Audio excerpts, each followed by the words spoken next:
Hai semuanya, perkenalkan nama saya Tinda Justina Mengamis, NIM 1967-2010. Baik, video kali ini membahas tentang mata kuliah konflik dan konsensus. Yang menjadi pembahasan yaitu konflik analisator. Kita masuk ke dalam pembahasan.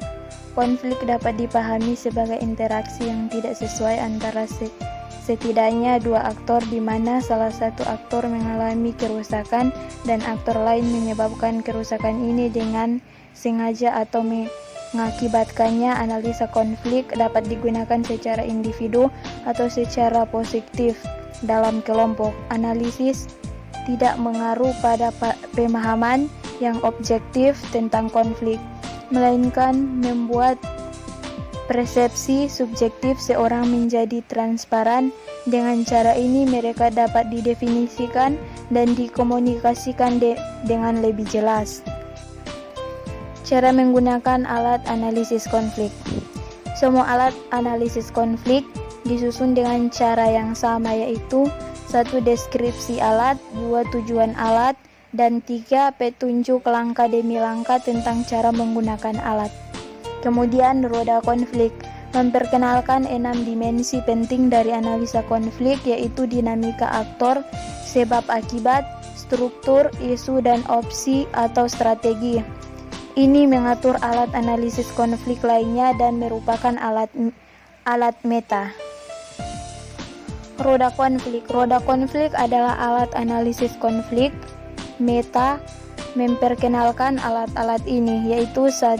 Aktor atau relasi. Aktor atau pihak adalah orang, organisasi, atau negara yang terlibat dalam konflik.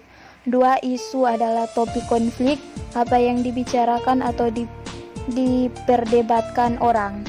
3. Dinamika mengacu pada tingkat eskalasi konflik. Interaksi, temperamen, dan energi konflik yang merubah manusia. 4. Konteks atau struktur.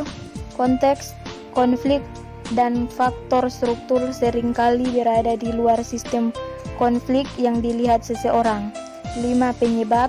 Konflik tidak pernah monokausal, tetapi faktor multikausal dan sistematik berinteraksi. 6. Opsi atau strategi. Poin ini membahas cara-cara menghadapi konflik, strategi yang digunakan atau dapat digunakan, upaya pihak konflik atau pihak ketiga untuk merendahkan konflik. Deskripsi pohon konflik adalah alat visualisasi dan pemilihan. Pohon memvisualisasi interaksi antara faktor struktural, manifest, dan dinamis. Akar melambangkan faktor statis struktural. Batang mewakili masalah nyata, menghubungkan faktor struktural dengan faktor dinamis.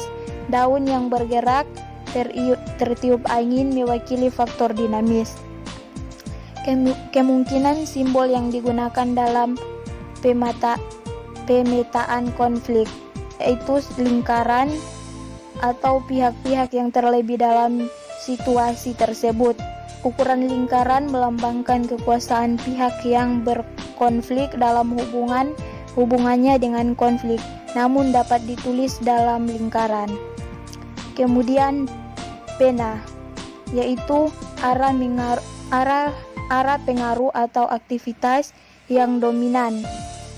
Kemudian garis zigzag, yaitu